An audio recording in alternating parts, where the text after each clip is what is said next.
focusing on quick creations for the end of the year. I'm Angela with Seesaw, and I'm really thrilled to introduce to you tonight Robin Schuhmacher, and she is a second grade teacher in Denver, Colorado. And find her on Twitter. She'd love to connect with you. And she is also a differentiation coach in the Cherry Creek schools. She is also a thought partner for Mind Spark Learning, Seesaw Ambassador, of course, and 2014 Elementary Educator of the Year in Douglas County Schools. With 13 years of experience, her love for innovation in the classroom allows her to strive for new learning experiences while integrating relevant and meaningful pedagogy into the classroom.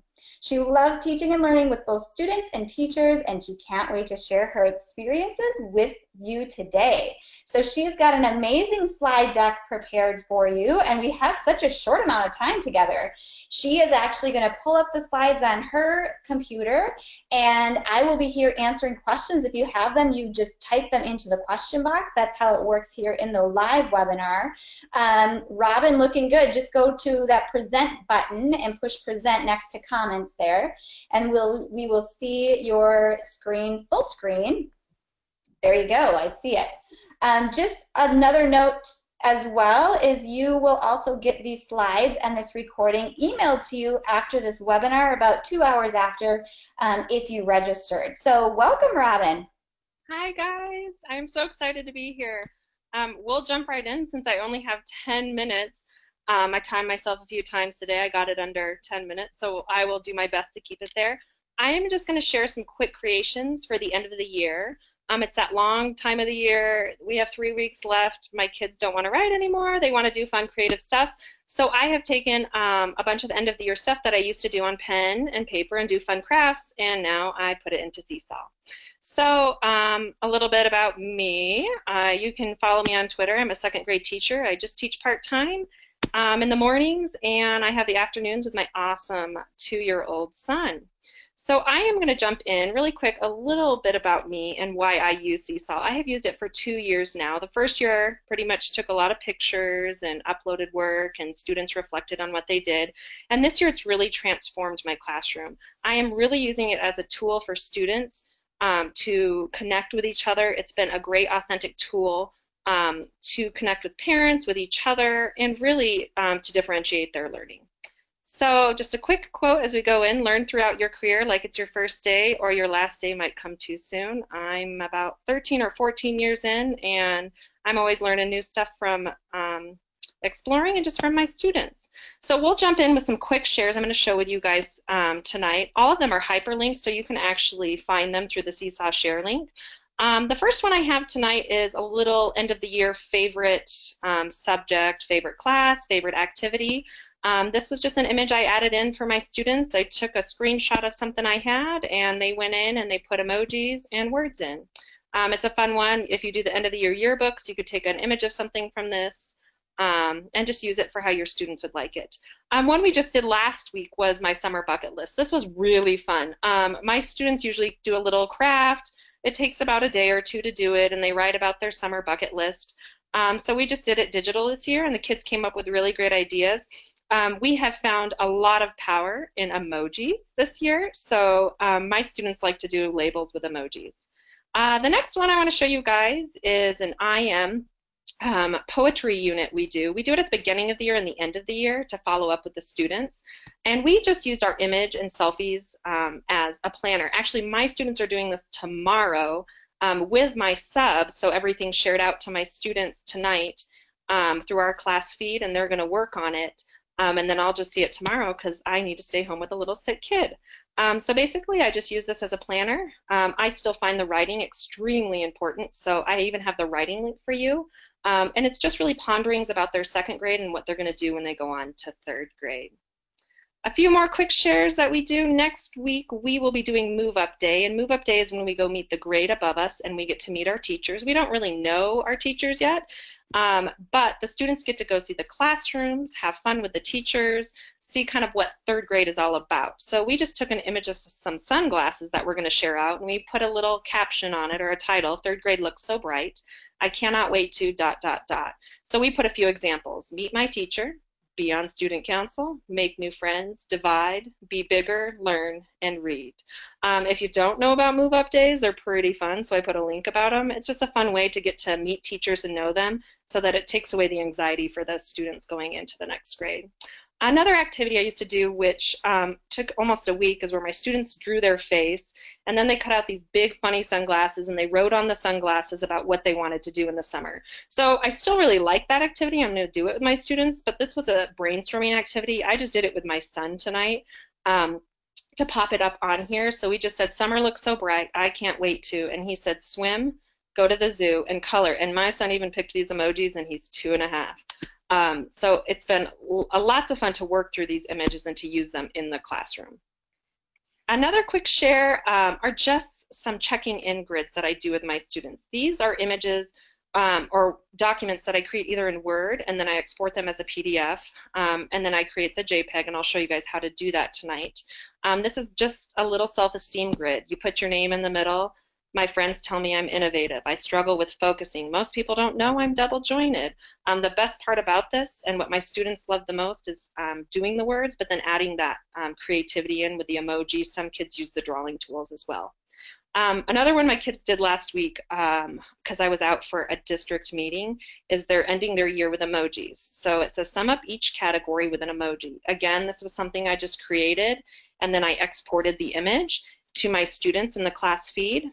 And then they got to make little summaries. So here's my summary of math. Mrs. Schuhmacher doesn't really like math, but if she practices, she likes it. So these are just some different ideas, again, quick shares. And the cool thing about all these is, like I said, they are hyperlinked, so you can click on them. But I am also providing you guys with all of these templates and freebies tonight, so you can go and put them in your class feed tonight or tomorrow morning and to use them with your students this year. The last two I'm going to share with you are my two favorite. We are going to do a top 10 in my class. We like to do a lot of top 10s when we get done with a specific topic or subject or a book we're reading. So I thought, why not do a top 10 for second grade, and then the kids will add in their top 10, and then when you click on this one, it will go to my audio. So here are my top 10 items of second grade from 2016 and 2017. So I won't go into all of it, but your kids can add that recording into it too, and you can kind of make it like a fun Jay Leno or Jimmy Kimmel where they're doing that. And then another one we actually did as a class together, and then the kids are going to be doing it on their own, are the top 5 things about second grade. So we came up with lots of fun learning, Mrs. S needs her coffee, word workstations rock, your mindset changes everything, and lots of choice in what we do. So those are some of the quick shares. So what I'm going to do now is show you just the few easy steps that I do to create these quick shares for my students. So first, you're going to choose Add File, and the icon looks like this.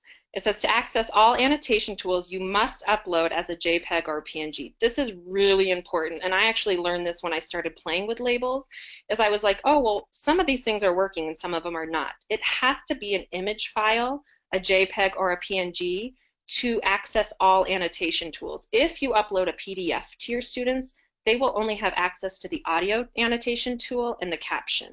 So you just want to make sure that it is a JPEG. I do have links further in this presentation for you. If you don't know how to convert something, it's super duper easy, and I've got tons of links and tools for you to do that. If you don't have an image on your computer like this bucket, and you have a bucket in your classroom, you could simply take a photo with the photo tool of what your kids are going to create. So you could have a bucket, and your kids could just take a picture of that and create from that.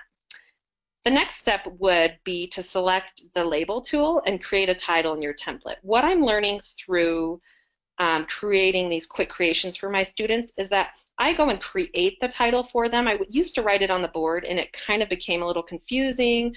Kids spelling things wrong. So what I do is I go create the label, and when I share it out to my students and they go in to edit it, they can change the color of it, they can add emojis in, but I usually go and add that in as well. Step 5, I did say if you want to add directions, you can use that caption tool. I always add directions for my students. That way, if they're working on something when I'm busy or if I'm not there, they can read it. I also record it with the audio tool. So I write it in the caption tool in audio. So I'll say, example, click the 3 dots, copy and edit, have fun creating. And if you do that, the only bad thing about that is when your students copy and edit, they're going to have that caption um, underneath their image so they can go in and delete it. Oops, excuse me. The last thing you're going to do after you add that title is hit the check mark. And then you're going to get a screen that says select students. So last month, I emailed even the Facebook group on this one because I didn't understand why my parents were receiving these images I was sending out to the students. Um, and I just couldn't figure out, well, how do I share it with them without sharing the image that hasn't even been edited? So the secret to this is when you see that screen select students, do not click anything. Do not click students' names, and do not click that button that says everyone. That's what I was doing. And so it was notifying and sending all the parents a blank bucket. So just click the check mark, do not select anything, and then you get to let your kids create. So the students will see that item pop up in the class feed. They will click on the three dots. They will click on copy and edit, and they will use annotation tools to create. I kind of let my kids go with what they're doing. We did work through each of the tools this year, so my students know exactly what each tool offers and what they can do. You can be specific on what you want. However, there are so many great ideas that my students come up with that I don't even think of to create. So I kind of say just let them go. Some teachers have asked about the use of emojis and are my students doing things that are inappropriate? This is a great time for you to teach that digital citizenship with your students. And my students are really good with emojis. Like I said earlier, they're very, very powerful tools for students because they're putting imagery to their writing.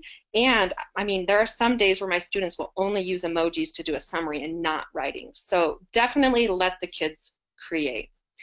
So it's pretty much three simple steps to tonight. You just need to upload an image. You can add a title and directions. Share it with your students. Remember, don't select anyone in the class list. Just hit that check mark. And then let the students create. Let them explore the labels, audio, and more. What I want to show you guys that I gave you access to are these free templates. So when you guys get into this presentation and you get it later tonight, if you click on the link I've provided, it will bring you to a folder in my Google Drive.